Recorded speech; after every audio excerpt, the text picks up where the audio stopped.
queridas discípulas de Afrodite, como estão? Eu espero que bem.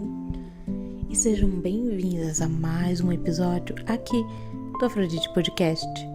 Antes de iniciarmos as nossas conversas, eu gostaria de pedir algo para vocês.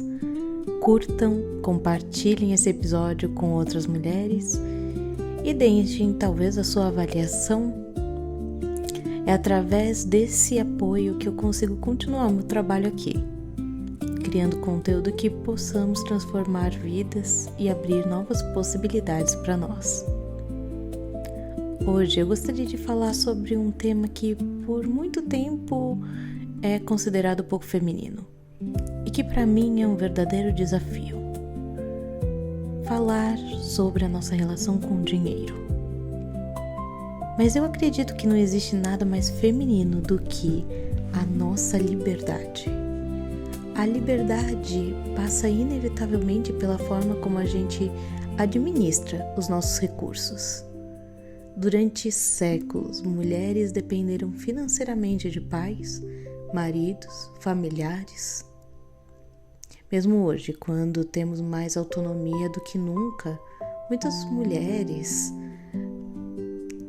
ainda sentimos medo quando o assunto é dinheiro. Medo de investir, medo de negociar, medo de cobrar, medo de olhar para as nossas próprias contas. E eu gostaria que esse episódio fosse uma conversa acolhedora, mas também fosse uma conversa prática. Porque prosperidade não é apenas ganhar dinheiro, é administrar melhor. É construir segurança, é criar possibilidades, é plantar hoje para colher o amanhã. O primeiro erro é acreditar que investir é coisa de rico. Talvez você pense, mas eu mal consigo fechar as contas do mês. Mas a verdade é que investir não começa quando sobra muito dinheiro. Investir é quando sobra um pouco. Ou quando você consegue, pegar aqueles R$20, assim, acabei de ganhar Ganhar não, né? Receber um Pix de um valor baixo. Imagine uma mulher que consegue separar R$50 por mês. Parece insignificante, mas R$50 por mês durante anos cria um certo hábito. E o hábito constrói patrimônio. A maior riqueza nos investimentos não está apenas nos juros, está na disciplina. O primeiro passo é criar o costume de guardar antes de gastar, e não o contrário. A reserva de emergência. Antes de pensar em ações, fundos ou qualquer outra coisa que pareça sofisticada num primeiro momento, existe algo muito importante. A reserva de emergência. Ela é o colchão emocional da mulher adulta. É aquele dinheiro que fica guardado para situações inesperadas.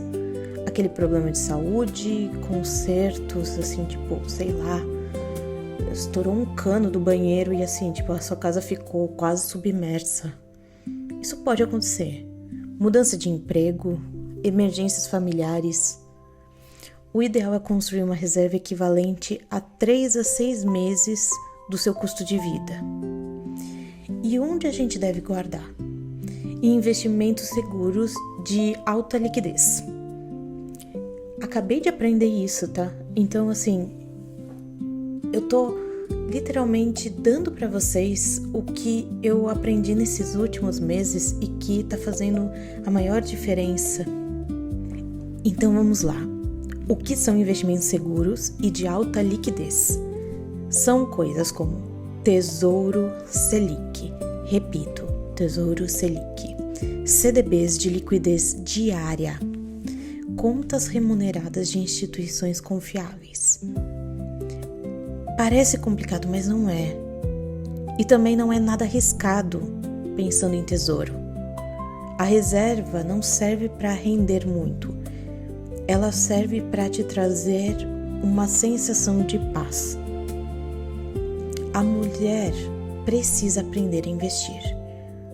Nós aprendemos a escolher cortinas, aprendemos receitas, aprendemos maquiagem, mas quase ninguém ensina pra gente sobre juros compostos.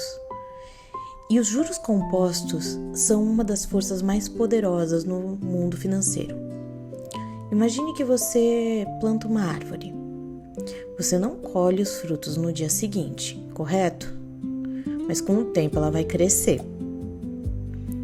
Os investimentos, eles atuam da mesma forma. Você não colhe eles na hora. Isso a gente deixa para aqueles rendimentos de alta liquidez, como o Tesouro Selic. Os juros são diferentes. Eles precisam ganhar corpo conforme o tempo. Então, os pequenos aportes feitos com constância produzem resultados surpreendentes ao longo dos anos. Agora vamos para a importância de ter múltiplas fontes de renda. Existe uma frase que eu gosto muito. Nunca dependa de uma única fonte.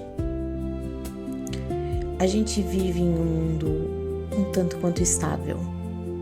A gente depende muito de algumas decisões feitas por alguém que está lá no topo. Políticos, eleições, empresas. Então, visto isso, as empresas vão mudar, os mercados vão mudar, as tecnologias vão mudar.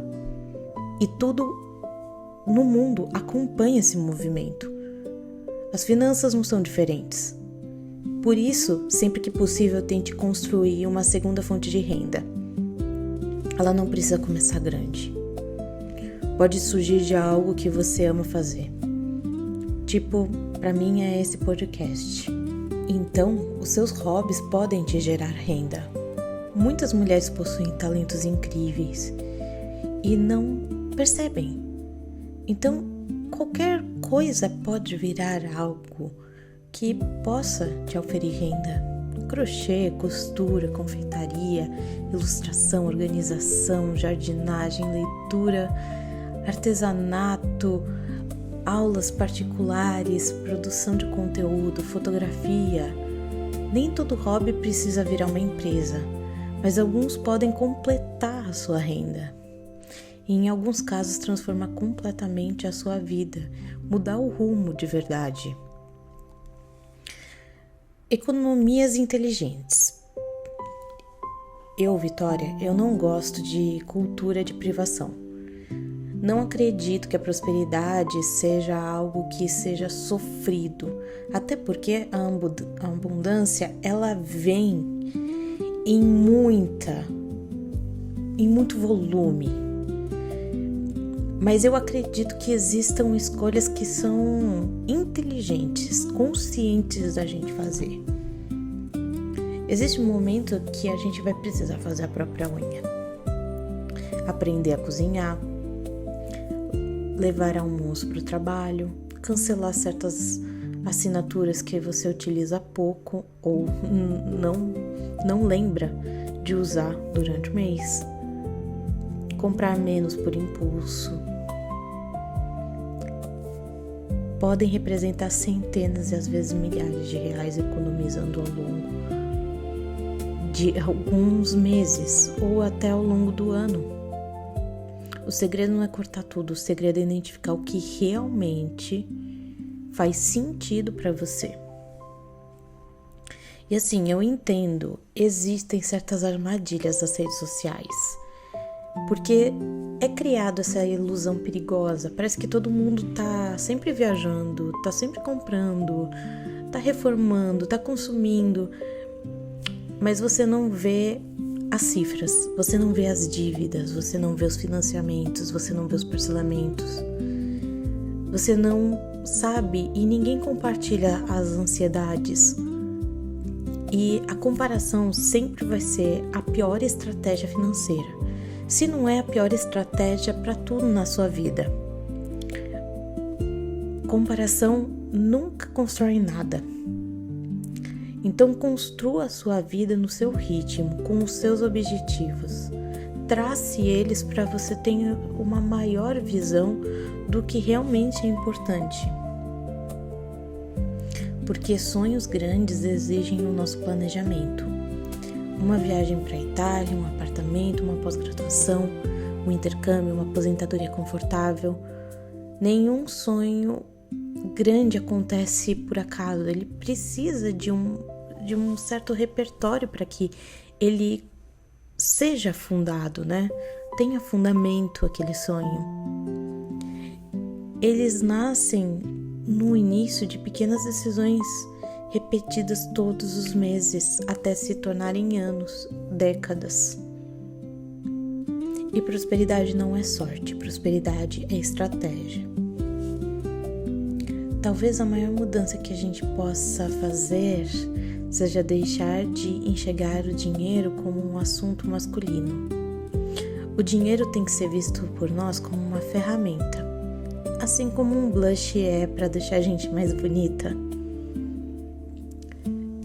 E não para competir, não para provar nada, mas para viver com tranquilidade, liberdade e dignidade. Que você se torne uma mulher capaz de cuidar do seu coração, da sua casa, dos seus relacionamentos e, claro, das suas finanças. Porque a prosperidade também é uma forma de autocuidado. Um grande beijo e a gente se vê na próxima sexta-feira.